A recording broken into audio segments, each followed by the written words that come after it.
simply like that and not going into detail? Or unless if there's a detail that is missing, you should provide it. Okay, yeah, the matters around this, they are still under investigation, but well, the person did bring to my attention that the closeness of them to such an extent that this person said, Mr. Matlala is actually one of my deputies. It's just that I'm not aware of. In that he's doing the same work with General Sibia. They direct police to do certain things and so on. So that was the allegation that was said. I think it's safe to leave it there. And you're saying because of the fact that those matters are still under investigation?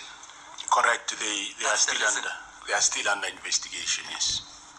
And is that the reason why you are not sharing more, and you just simply make that allegation in terms of the General Sibia having been implicated? Oh.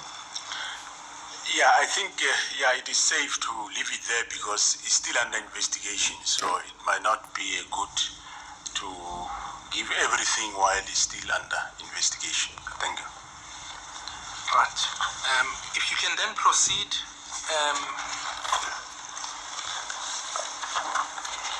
you say through investigations. This is the last sentence in paragraph 102.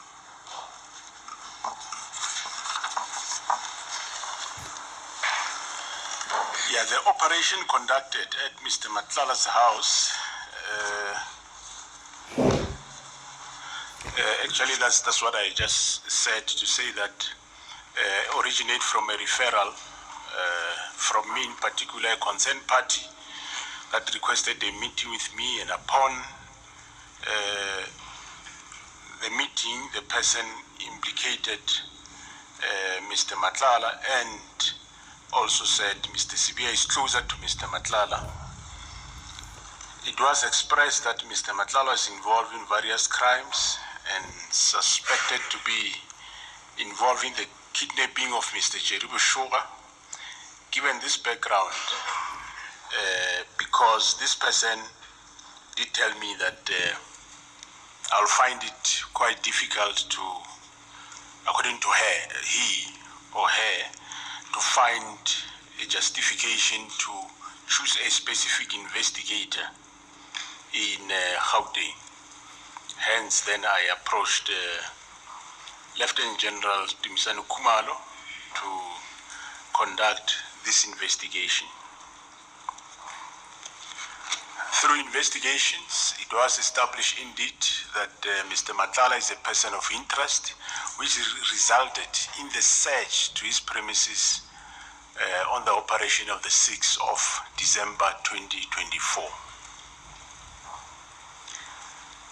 I'm advised that soon after his arrest, Mr. Molefe was charged with murder and conspiracy to commit murder. On the 14th of May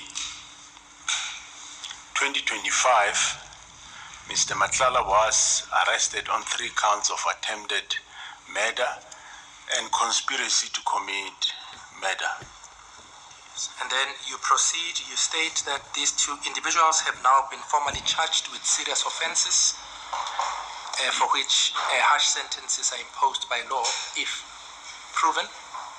Yes, these 2 individuals have now been formally charged with very serious offenses for which harsh sentence may be imposed by law if proven. It is my considered view that the secondment of these individuals from the task team was a correct decision to do. That is the secondment of the members from KwaZulu-Natal PKTT. I am advised that Timsanu Kumalo will provide a detailed account of the GCI ops and the PKTT's involvement.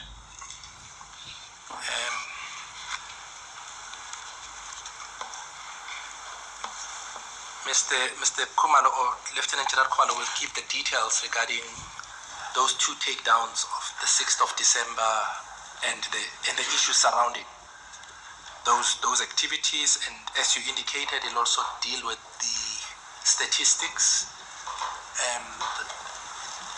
in relation to the successes of the PKTT and deal with the secondment of the PKTT members to the Gauteng team. And that is correct, Commissioner. Yeah. Right, and then we can go to the next topic. I mean, I know that later on you bring back these events of the 6th of December in relation to the events that relate to the disbandment. But if we can just then deal with the next topic being the disbandment,